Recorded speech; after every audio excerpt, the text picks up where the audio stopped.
Hi, I'm Dr. Shari Auth, and I am the co-founder and chief healing officer of Within.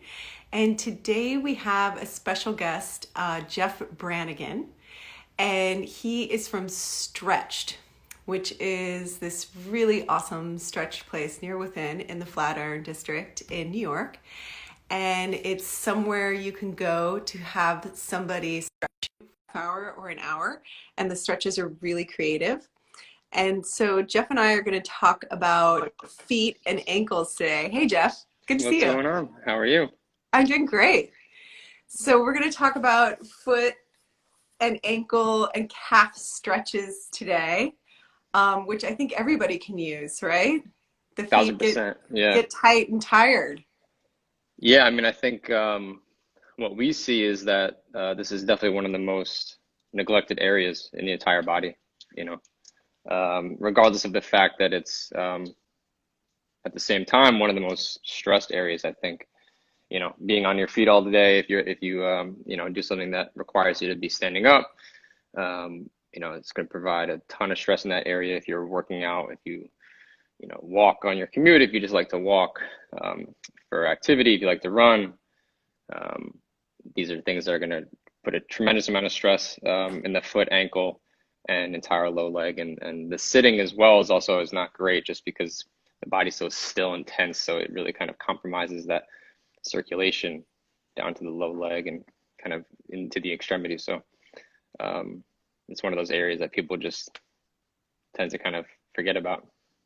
Yeah, it's easily ignored. And I think energetically, this is such a crazy year. And the more that we can open up the feet to feel grounded, and really get out of our heads and drop into our feet, the more calm we'll feel. Oh, for sure. Yeah, I mean, I personally find it to be one of the more relaxing areas to be worked on. It always makes me very kind of mellow and almost sleepy when someone, you know, gets to the foot for me. So, yeah, we'll start I think with some stretches kind of just beneath the knee, and we'll kind of work our way down, calf, foot, ankle, and then I'm excited to see what you have in Try the store for the AccuMat. mat. Yeah, Yeah. because I've tested it out a little bit, and I'm definitely a fan. So I'm excited for that. Okay, so I Um, should get on the floor. yeah, yeah. Sorry. So I'm on the floor. That's the best way to hit the calf. Okay. It's a little bit more tricky to do in a chair for a lot of the stuff that we've done thus far. So um, what we will see for everyone that's joining us today is, if you've ever dealt with any foot issues like plantar fasciitis or anything like that, a lot of it is tied into the calf. So all these muscles wrap through the calf into throughout the low leg into the foot and ankle. So we almost always see a really tense calf when we're dealing with something like plantar fasciitis in the arch of the foot or just general foot tension and pain. You really definitely want to start with the calf, see what you're finding there. So to hit the soleus, which is this kind of low to mid calf, I'm going to have this leg straight, this leg is bent. And so this foot here, the ankle is going to kind of be just even with the knee of the straight leg, if that makes sense. And so from there, you just start foot flat. I'm going to reach down, get both hands around the ball of the foot, and then I'm going to flex my ankle. So pointing the ankle up, toes towards me. And then as I flex the ankle, I'm also going to pull with the hands. And so you hold that for just a few seconds and then relax and repeat. All right, so you should be feeling this anywhere through that low leg, foot and ankle. Sorry, Otis is getting in the way here. So for anyone that hasn't joined us yet, all of our stretches at Stretched are active. So that means you're just done in a kind of a 2 to 3 second interval, and you're going to relax to reset it and then repeat it. So you can think of a full set is about 10 repetitions, generally speaking. What's going to happen here as you follow the reps is you're going to, number one, help promote circulation. So the blood is pumping, which is especially helpful down here. Like I said, the muscles can get really stale, so it's helpful to get the circulation all the way down to the base of the foot and calf. And we're also working with the body here and just doing the repetition. So a lot of times people will force stretches by holding them and pushing them too far too quickly. And this kind of works with the body to lengthen it just a little bit at a time. And it's a much more natural process of elongating a muscle. Not to mention the soleus here is responsible for pumping blood back up to the heart as it circulates through the body. So you definitely need to address this and make sure the muscle is, able to function properly. All right, so one more time here, that's what the soleus looks like. After that, you can just slide your heel as close as possible to your butt. And then you do the exact same thing one more time. And so what this is going to do is kind of change the targeted area from the soleus, which again is like kind of low to mid calf, a little bit higher up. Now, as you slide in closer, we're going to get down towards the Achilles, that tendon that attaches the calf muscle to the heel. And so if anyone's dealt with Achilles issues and tension or just discomfort there, it could be very debilitating. So again, this is a super helpful movement if you've ever dealt with something like that. Okay, again, the movement's kind of exactly the same. The only difference is this is going to be even with the knee. For soleus, slide it back as far as you can. With your heel, it's going to get a little bit lower towards the Achilles. And so it's the second and third stretch that we do for the calf, and we call it a smooth walker. So it's 2 of our 3 smooth walker stretches. I'm going to get a little closer here. So as we get a little further down into the foot, I apologize ahead of time for having to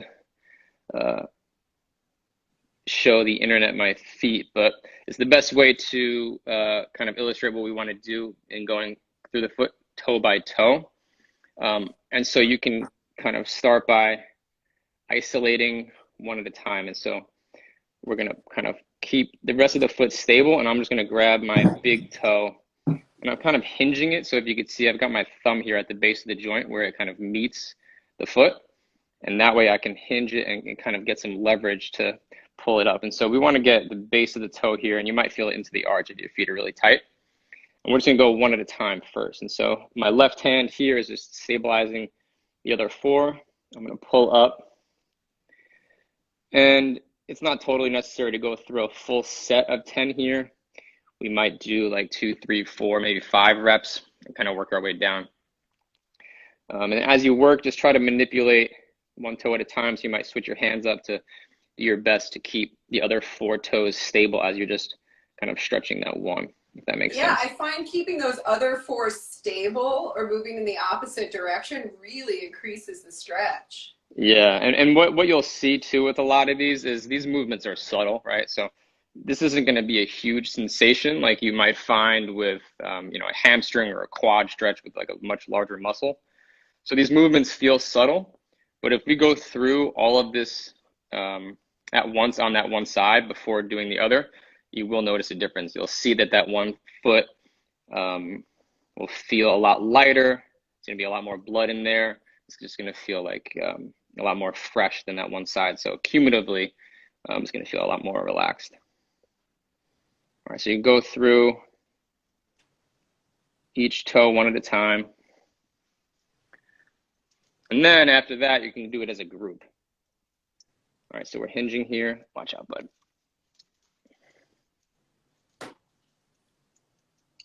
So now, as I said before, we're kind of stabilizing the attachment or where it's going into the foot.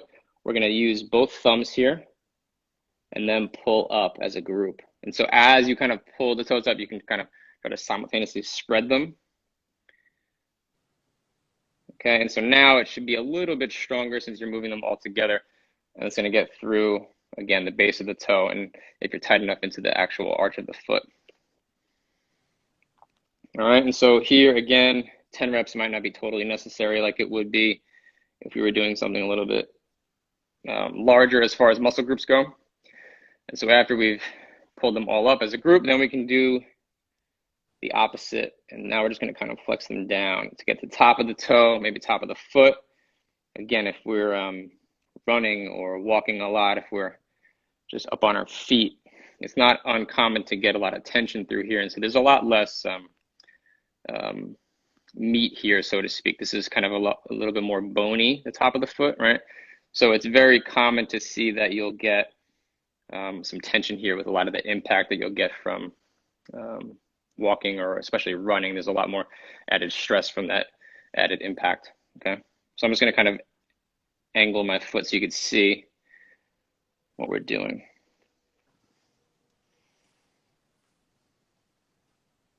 Okay. And then I'm going to slide up a little bit higher now. So I want to get this anterior tibialis, which can go along the whole outer shin in the low leg, and then it's going to stretch into that outer foot and ankle. So what I can do here is I'm just going to switch. So I'm going to cross it across the straight leg. So my left is across my right, and I'm going to kind of wrap my foot around. So the base of my palm is going to go kind of along the base of my toes, and my hand's going to wrap, and then I can stabilize here. And then at a kind of upward diagonal angle, I'm gonna move the ankle as I stabilize. So mine actually just popped a little bit, a little kind of adjustment, but you should feel anything here along that outer shin, top of the foot, outside the ankle.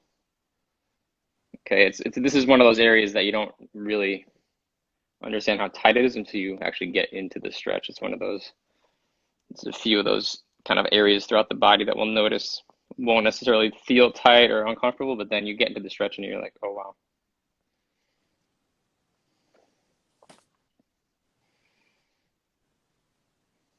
All right, and then one or two more, again, subtle movements of the ankle. It's a lot easier to roll inward than it is to go the other way, but can be very helpful to kind of loosen up all these smaller attachments around the ankle. So from there, you can just do a few of these where, again, I'm going to kind of stabilize that shin as I move the ankle. So it's a little bit different from what we just did. The other one was kind of this diagonal one. Now I'm just going to simply roll inward. So we go one way and then the other. Again, this one is a lot more subtle, okay? It's a lot less natural to roll inward than it is outward, okay? All right. Last one of my favorites actually is what we call the foot ringers. So this is like wringing out a towel. So the hand is what we just did. They're kind of working together. Now they're going to work opposite, where I'm going to get my hand around the metatarsals right below where the foot, where the base of the foot attaches with the toes. And then the other hand's going to go just above it. And now they're going to kind of move in the opposite direction. And so you're kind of wringing the foot out. Oh, that feels really good. Yeah. So the hand more at the ball of the foot is kind of more for stability.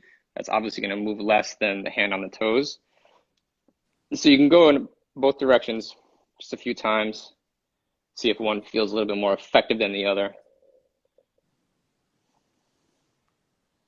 Okay, but now, as you should feel, if you just kind of are relaxing both legs and doing all that on one foot, it should feel a lot less tight, tense. It should feel kind of light. There's blood flowing. So you can see, while one at a time, they feel kind of subtle. Cumulatively, there's a really nice effect.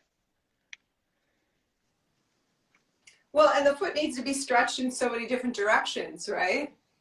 Yeah, I mean, you know, and, you know, depending on what kind of arch you have, I think some people get hung up on this. The arch is meant to kind of disperse the shock as you land. So, you know, if your arch is a little bit less supportive, if you're on the flatter side, like my feet, for example, are super flat. So this stuff is really important for me because I can get a lot of tension and just discomfort on the kind of entire inside of my leg because it's not kind of functioning properly. So if you do have that and you want to avoid plantar fasciitis and those kinds of things, this stuff is super easy to do. It's just a matter of consistency. Yeah. And I've always found that like when your feet are really flat, it's surprising how much the tibialis anterior, that muscle along the front of the calf, needs to be engaged to really lift up through the arch since it attaches down. And as a result, I think that's one of my favorite stretches. I personally think it's one of the more underrated ones. But I just love that one a lot. Yeah. Cool. So I know that you got a Within acupressure mat. I do. Tell me a little bit. What did you do when you first got it? My biggest priority personally is my back. So I have done a lot of stuff for that. I tried comparing with and without a shirt. Without the shirt was a little bit intense, but I Yep. got used to it. But I think once you can kind of get away from thinking about how intense it is and try to just relax, I felt great afterwards. Good. I And think I I like laid there for, clothing because you can kind of gauge how intense you want it to be with what you're wearing.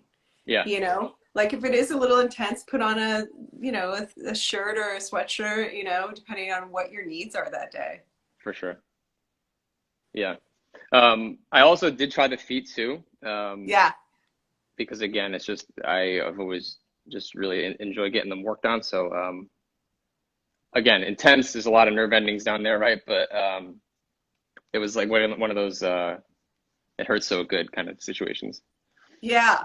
Well, one of the things that I like to do for the feet is, yeah, you can stand on the mat, um, but you can also, so I'm seated, and I like to use the pillow. And can you see that? Oh yeah. And so I like to just sit, and sometimes I'll even sit with this, at my desk, under my desk, and I can use it to massage the feet. I really love getting into the heels, especially. Oh yeah. And the foot, we know from reflexology is like a microsystem, so you really get all the organs, you really get all the parts of the body. I could roll the foot out like this onto it or roll back. And this is great because, seated, you really can control how much stimulation you're giving to the feet. Mm-hmm. And so it can be as passive as you want it to be. And then you can gradually move on to actually putting your whole body weight. Now, this is definitely more intense. Can you see that? Do I have the camera right? Oh, for sure. Yeah, I'm just adjusting mine. And then Do this you is, yeah. Go ahead? I was gonna say, do you recommend doing some subtle movement, or is it best to kind of Oh, in have a it just standing kind of position? still and Well, the sit in thing about, place? yeah, I think when you go to move one foot, if both feet are on the mat, it's going to intensify it on the other one. So you Hmm. could maybe just step one foot off the mat and then do a little bit of roll through, like Oh yeah. so, and you could also stretch the ankle and get the inside and outside. And then you can also kneel on the mat, which for you is going to be really great to get that tibialis. Oh right. Yeah. Yeah, so if you just kind of, sit on your heels, but on the mat, and then you could do a little, just kind of very slight rocking of the knees in and out to Oh get, yeah. yeah, that looks terrific. Yeah. That's I didn't think of this one. This is good. And it's energizing. I think doing the spine with the mat is very relaxing, but doing the feet with the mat is like something you want to do first thing in the morning, you know? For sure. Um, it helps you wake up. It helps to get everything going. From an acupressure standpoint, is there when would you look towards the feet, I guess is my question. Like for certain issues throughout the body, is there certain things that would lead you toward, doing it yourself when you're working with a patient, or recommending someone put their feet on here? Like what can that be helpful for? Well, I think it's helpful for plantar fasciitis and any kind of lower leg pain, since all the muscles of the lower leg attach in the foot. So if you have any kind of pain happening in your shin or your gastroc or in your ankle, you'll want to start doing some footwork. And then I think it's really good for energizing the body. And then because the feet are a microsystem of the whole body, it's really good for total wellness. Hmm. Like working the heel can be really great for digestion. Okay. Um, Working the arch of the foot is great for the entire spine. working the toes, like the stretches that you were showing, the toes correlate with the sinuses, and the back of the big toe correlates with the neck. So if you can Mm, really get into that spot, um, you know, right here, this is really great for the neck. So mm. even putting your foot on it and then lifting up to get a stretch. Yeah, exactly. Through Yeah, that I'm like, it's area. like getting onto your tippy toes. Yeah, get on your tippy toes. Yeah. Hmm. And get in there is really great. And then the balls of the foot correlate with the lungs. So that's really something we're all thinking about now with COVID. So Right, that's really good for reducing phlegm in the lungs, bringing more circulation to the lungs, and giving them a boost. So there really are just total body implications to working the feet. yeah, yeah. I mean, I like the analogy of the foot being the like foundation of the body, right? Like if you have a house that's structurally compromised at the foundation, there's so many issues that can come of it. And the same is true here, right? Like you can't allow the feet to develop any issues necessarily, really, because that's going to over time make you so much more prone to a variety of issues throughout the body. Yeah, absolutely. There's an architecture to it. Yeah, Yep. 100%. And then I also just think, again, energetically and mentally, as much as we can get grounded and really drop out of our heads and into our feet, the better. Hmm. So also just even putting your feet on a mat in a seated position during meditation, and then really breathing in and out through the feet, you know, or imagining the breath going in and out through the feet. And it just kind of drops us in. It brings us down. You know, we spend so much of our time up in our heads and running around like crazy people, you know? Right. Hmm. Ooh, that looks Totally. good too. Sitting on it with your feet on it. Oh, that looks Yeah. nice. I've got a, yeah, I've got kind of a double thing going here, sitting on the mat with the feet on the pillow. Yeah, and I guess to get the outside of the calf, you could also kind of go in like a pigeon pose and put the Sure. outside of the calf on the mat and really get into, does that make sense what I was saying? Like this? Um, no, I need to set my camera up differently, but I'm more like, you know, pigeon pose where you've got like Oh, got it. your shin in front of you and then Hmm. you rest your shin either on the pillow so the other leg goes all the way behind you. Right. Yeah, and like that. Yeah, this is That's for me it. is yeah. How does that feel? Yeah, I mean you're kind of killing two birds with one stone here again by, getting the acupressure along the tib anterior and then you're getting a nice little Well, and stretch you're getting outside the the glute and the hip. peroneals along Hmm. the outside of the calf. For sure. Yeah. And just refresh my memory, how long is it that you recommend kind of staying on the mat, for a certain area? Well, you know, it's going to be variable. And the reason why is because it depends what you're bringing to the mat. So if you're, you know, coming to the mat and you've got a lot of back tension and you're decompressing from your day, I recommend lying on the mat for about 20-30 minutes. Okay. Um, but with these foot exercises, what's nice about it is they're very quick.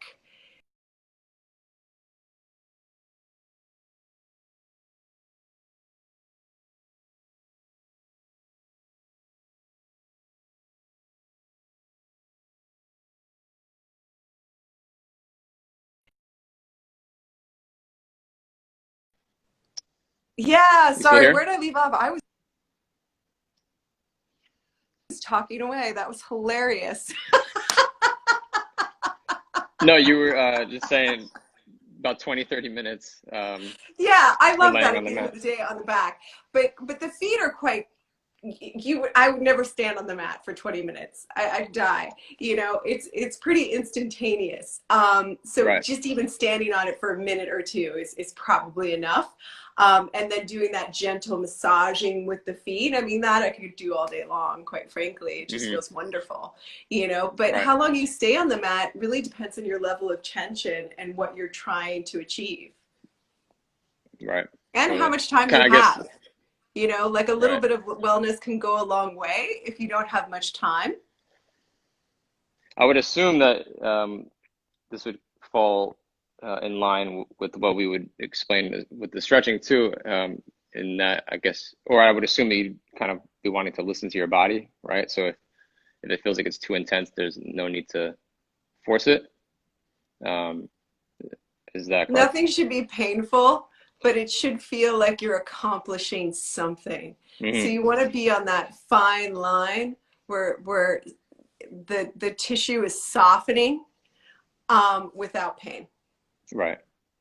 Yeah, I mean, that's what we explain a lot to people, is that what we're doing with them should feel at the most challenging, but not painful. So if it's too painful, when you're stretching and you force it to happen, or people think it's one of those like no pain, no gain situations, and it's definitely not.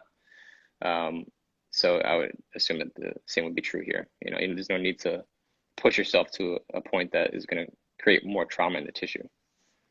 100%. Yeah. Yeah, and then could potentially send you backwards with overstretching. Yeah, it's just more detrimental than anything. Yeah, and we don't need any more mental stress. So if it's painful, chances are your cortisol levels are going to start shooting and all that Right. kind of thing. And that's just counterproductive for total wellness. Right, for sure. Awesome. I'm Well, I'm going to gonna be in the go. city next week. I want to come and see you. Are you around? I am. Okay, Yeah, great. I'm going to try to get on your schedule for stretching. cool, amazing. And I think it's been a while since I've actually been within, so it's probably time that I could get back in Oh, there. we'd love to have you back. I'll Yeah, connect with you on email about that. cool. All right, All this right. was Well, I'm gonna go awesome. lay on my mat before I have to leave. It's so good. Cool. All right. Enjoy your day. Bye, Jeff. Bye.